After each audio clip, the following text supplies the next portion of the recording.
Dice, en los capítulos anteriores he explicado cómo todo empieza a ir mal cuando las organizaciones, los individuos y las sociedades emprenden acciones inapropiadas, por muy bien intencionadas que sean.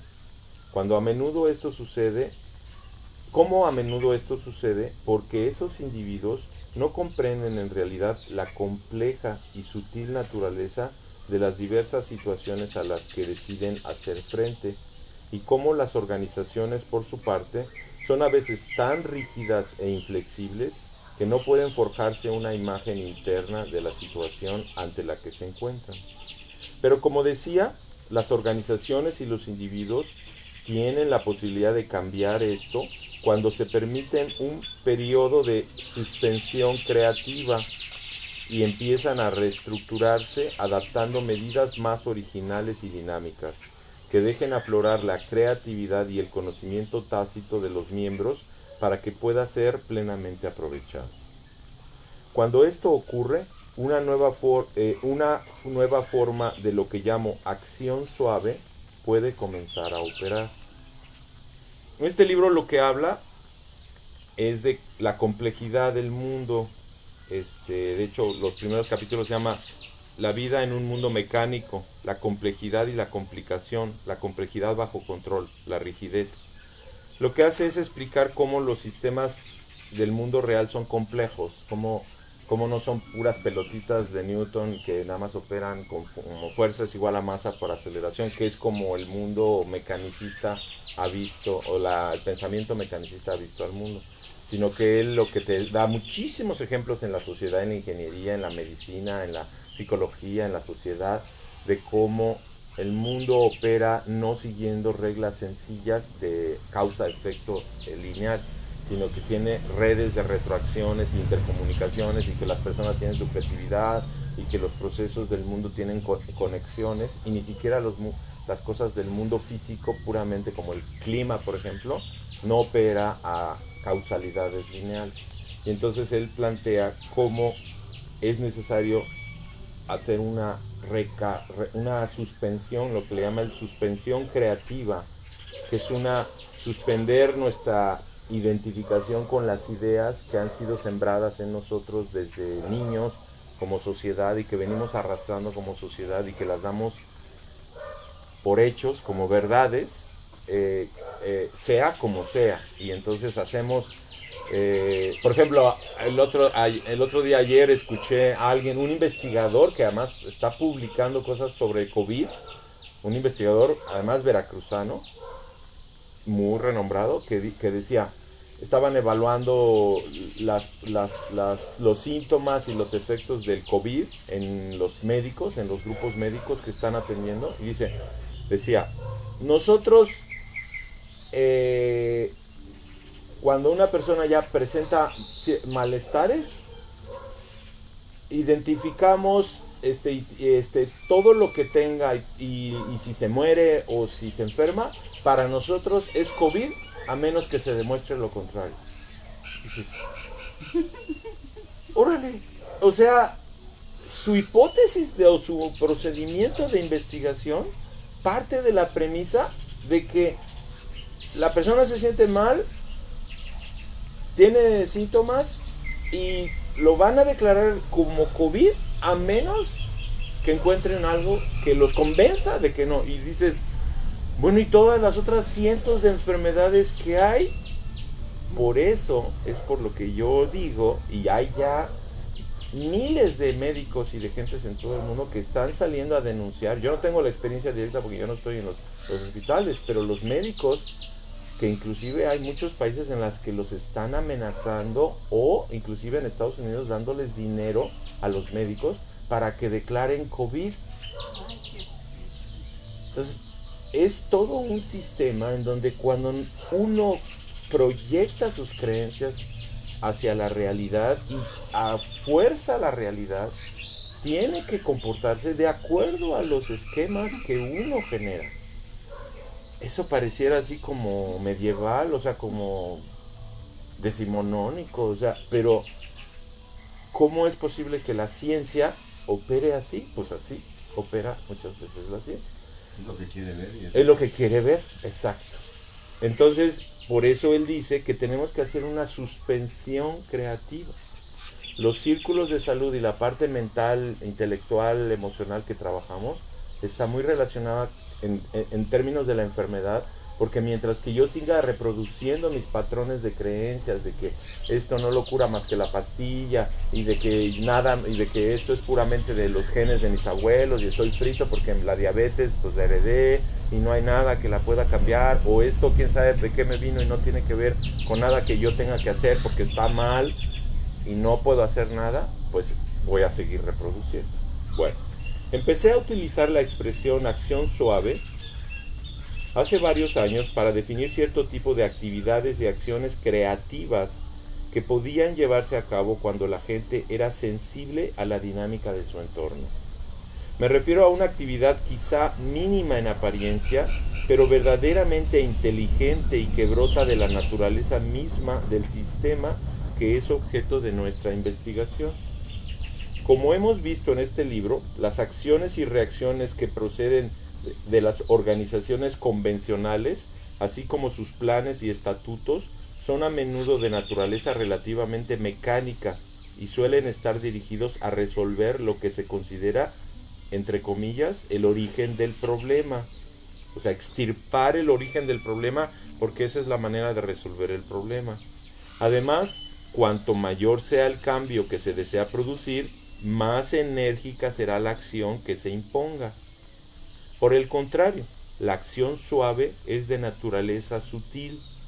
De este modo, una intervención mínima llevada a cabo con inteligencia puede suponer un cambio sustancial, una transformación, y esto se debe a que esta acción hace uso de la dinámica de la totalidad del sistema al que se enfrenta. Podría compararse a la manera en que los proponentes de las artes marciales japonesas utilizan la fuerza de su oponente para vencerle, como el aikido. En lugar de hacer uso de la violencia y de disipar la energía, el experto en artes marciales realiza pequeños movimientos y utiliza su poder multiplicador para atraer el impulso y la energía de su oponente y darles una nueva dirección. De un modo similar, la acción suave opera con sensibilidad para dirigir y dar un nuevo enfoque a las energías y a la dinámica del sistema en cuestión. Otra imagen de acción suave serían los movimientos mínimos que hace una persona para mantenerse a flote cuando se encuentra en medio del mar. No la mantendrá a flote el derrochar su energía en movimientos violentos, sino el estar alerta y perceptiva al movimiento del mar y a la posición de su cuerpo, así con pequeños movimientos de brazos y piernas y manos, el cuerpo conserva su orientación. También el surf y el esquí pueden verse de esta manera. Más adelante dentro de este capítulo daré algunos ejemplos concretos de la puesta en práctica de la acción suave, pero en este momento me gustaría citar el viejo cliché de que no hay nada nuevo bajo el sol. Es un hecho que debemos tener en cuenta. Las ideas y verdades acerca del mundo se descubren continuamente y se acuñan de nuevo para cada época. Así retrocedemos a la antigua China, encontramos la doctrina del Hu Wei, que suele traducirse por acción sin acción, el hacer sin esfuerzo, que consiste en alcanzar un estado de equilibrio mediante la armonía en el Tao.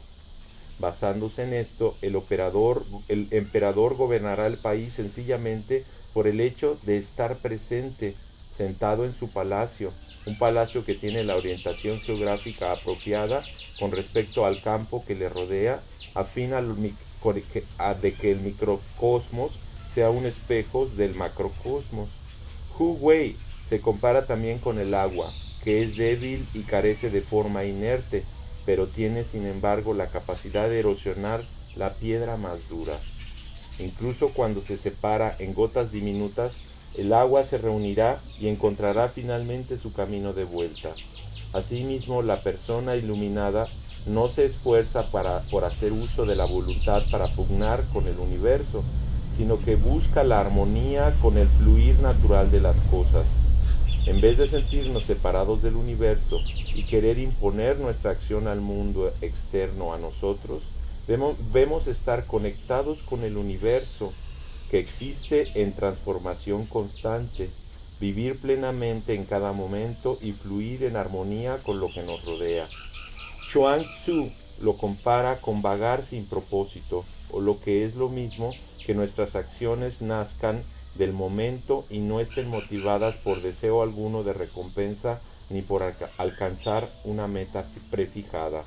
De ahí que muchas ideas y modos de hacer propuestos en este libro encuentren resonancia en el Wu Wei.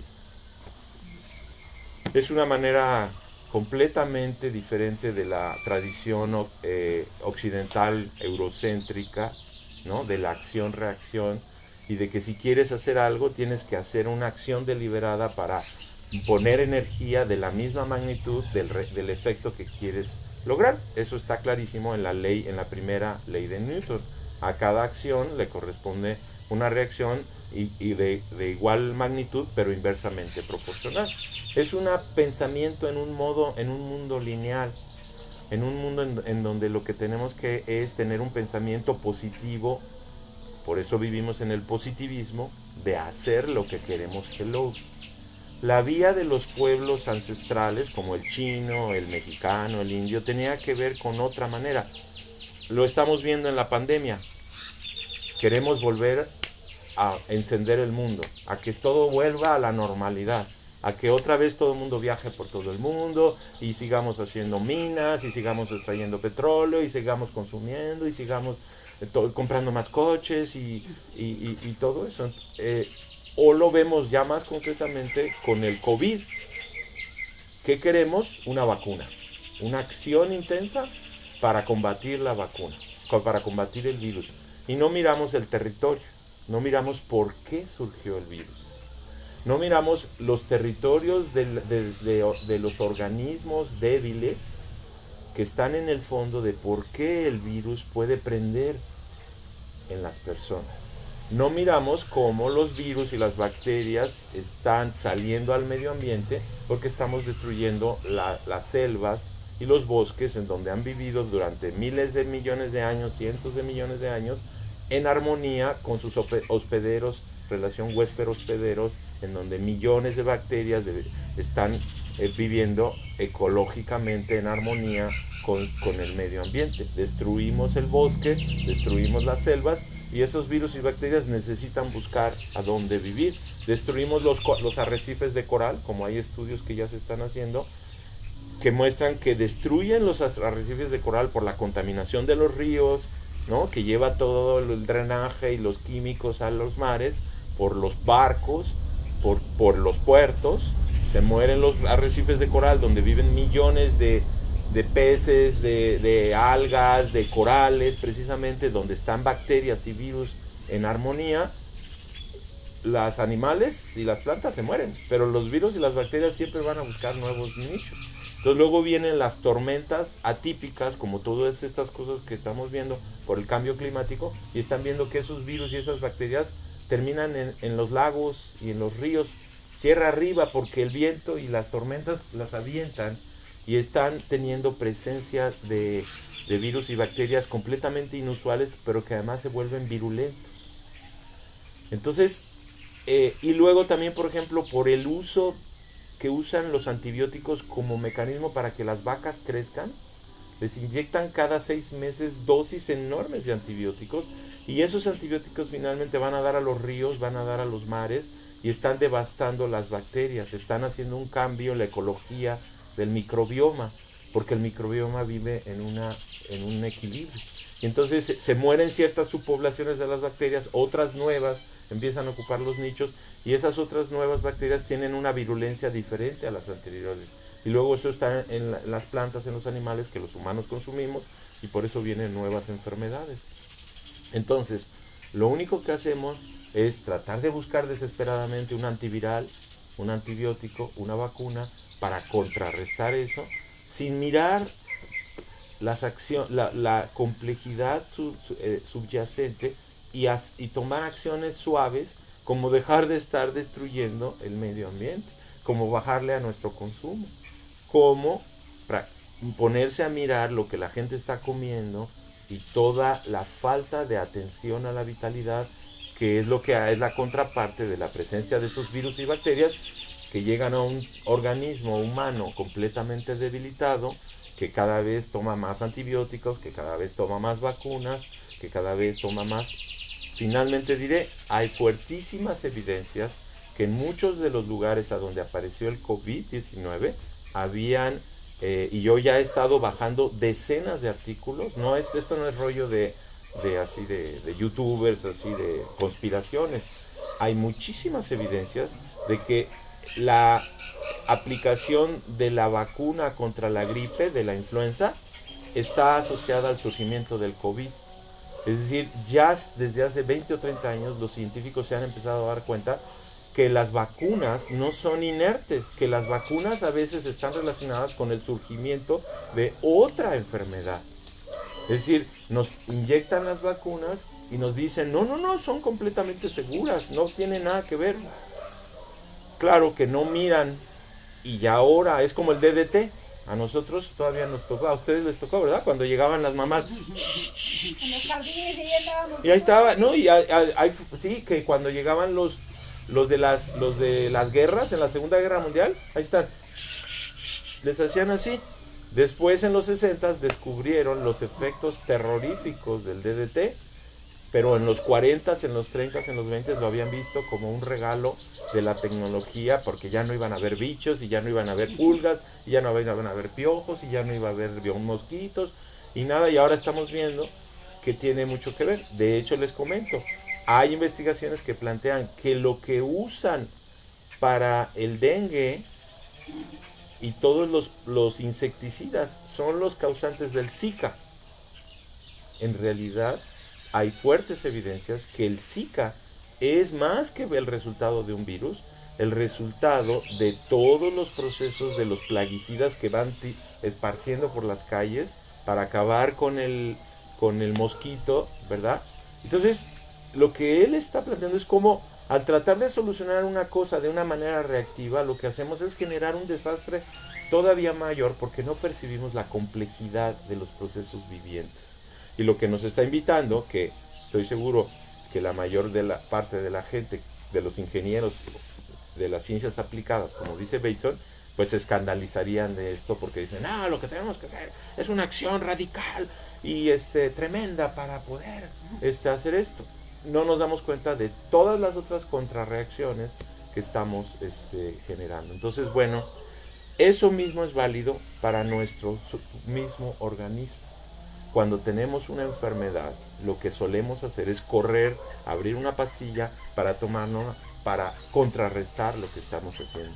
Y no permitimos que el proceso de la fiebre, por ejemplo, que es una de las cosas que ya se está viendo, que protegía a las personas que sí les da intenso el COVID, y les daban antipiréticos para bajarle, y por eso el sistema reaccionaba mandando una lluvia de citocina, que es lo que provoca esa mega inflamación que hace que la gente, ¿verdad? Porque tratan de eliminar la temperatura. Y ahora ya tiene más de 20 años que se sabe que la temperatura es un regalo. Que tener temperatura 38, 39, 40 y hasta 40 y medio es algo que favorece el proceso de trabajo del sistema inmunológico. Entonces, a eso es a lo que se refiere la acción suave. Pero como siempre nuestra obsesión intervencionista médica está queriendo quitar los síntomas, entonces lo que hacemos es crear un desastre mayor interior que no permite que la vitalidad de nuestro cuerpo, que nuestras células, que nuestros propios procesos de autorregulación puedan actuar.